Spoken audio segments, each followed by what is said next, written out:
নমস্কার বন্ধুরা, ডলির রন্ধনশালায় সবাইকে স্বাগত। আজকে তোমাদের সাথে আমি একটা পটলের নতুন রেসিপি শেয়ার করব। তাহলে দেখে নেওয়া যাক আজকের রেসিপিটা। আমি এখানে পটল নিয়েছি আর খুব ভালোভাবে খোসা ছাড়িয়ে ধুয়ে নিয়েছি। প্রথমে আমি পটলের গাগুলো এইভাবে একটা ছুরি দিয়ে একটু একটু করে চিড়ে দেব। এইভাবে পটলের গাগুলো একটু চিড়ে দিলে তাহলে লবণ অন্যান্য মশলা খুব ভালোভাবে পটলের ভিতরে ঢুকে যাবে। আমার এখানে সবকটা পটল একইভাবে আমি গা চিড়ে নিয়েছি আর নিয়েছি এক বাটি নারকেল দুধ। প্রথমে আমি পটলের মধ্যে দিয়ে দিলাম স্বাদ মতো লবণ। এখানে আমি হলুদ ব্যবহার করব না, পটলগুলো খুব ভালোভাবে লবণ দিয়ে আমি ঘষে ঘষে এইভাবে মাখিয়ে নেব। এদিকে আমি কড়াইয়ের মধ্যে কিছুটা সর্ষের তেল গরম করতে দিয়েছি। খুব ভালোভাবে তেল গরম হয়ে যাওয়ার পরে পটলগুলো আমি তেলের মধ্যে ছেড়ে দিয়ে ভেজে নেব। আর আজকের রেসিপিটা শেষ পর্যন্ত দেখার জন্য তোমাদের কাছে আমার অনুরোধ রইল। আর আজকের ভিডিওটা যদি তোমাদের ভালো লেগে থাকে ভিডিওতে অবশ্যই একটা লাইক করো আর কমেন্টের মাধ্যমে জানিও। পটলগুলো আমার খুব ভালোভাবে ভাজা হয়ে গেছে, আমি এবারে তুলে নেব। আমার পরিবারে যে সমস্ত নতুন বন্ধুরা এসেছো তাদের কাছে অনুরোধ রইল চ্যানেলটাকে সাবস্ক্রাইব করার জন্য।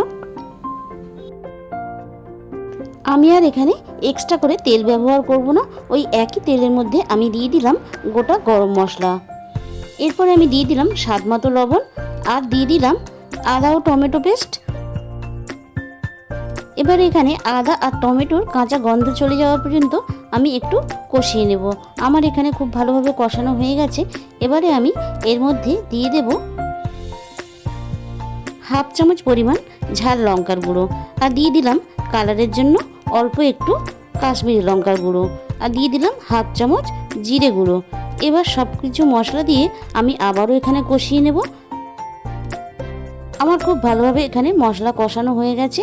এবারে আমি এই মশলার মধ্যে দিয়ে দেব ভেজে রাখা পটলগুলো।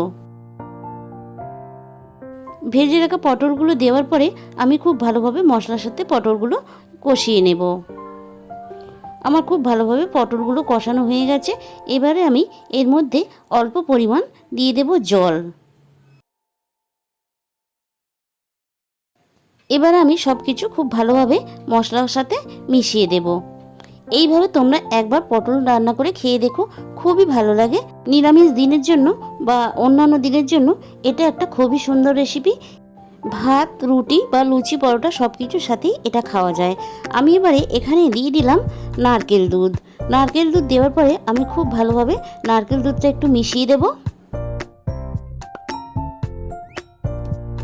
মিনিট 5-এর জন্য আমি একটু ফুটতে দেব আর একটা আমি পেস্ট বানিয়ে নেব। এখানে আমি দিয়ে দিলাম অল্প পরিমাণ কাজু বাদাম আর দিয়ে দিলাম 1 চামচ চার মগজ আর 1 চামচ পোস্ত। অল্প পরিমাণ জল দিলাম, দিয়ে এবারে আমি একটা খুব ভালোভাবে পেস্ট বানিয়ে নিলাম। পটলের মধ্যে আমি এবার দিয়ে দেব আর একটু মিক্সির বাটি ধোয়া জল আমি এখানে দিয়ে দিলাম। আমি আবারও খুব ভালোভাবে মিশিয়ে দেব। সব শেষে আমি এখানে দিয়ে দেব স্বাদ মতো চিনি। এটা একটু মিষ্টি মিষ্টি হলে ভালো লাগে। আর দিয়ে দেব হাফ চামচ পরিমাণ গরম মশলার গুঁড়ো। সব কিছু আমি খুব ভালোভাবে মিশিয়ে নেব। রেডি হয়ে গেল আমার পটলের মালাইকারি। এবারে আমি একটা প্লেটের মধ্যে পরিবেশন করে নেব। উপর থেকে আমি একটু কিশমিশ দিয়ে সাজিয়ে দিয়েছি দেখতে ভালো লাগার জন্য। এটা পুরোপুরি অপশনাল। তাহলে আজকে এই পর্যন্ত, দেখা হবে অন্য কোনো রেসিপির সাথে। সবাই সাবধানে থাকবেন।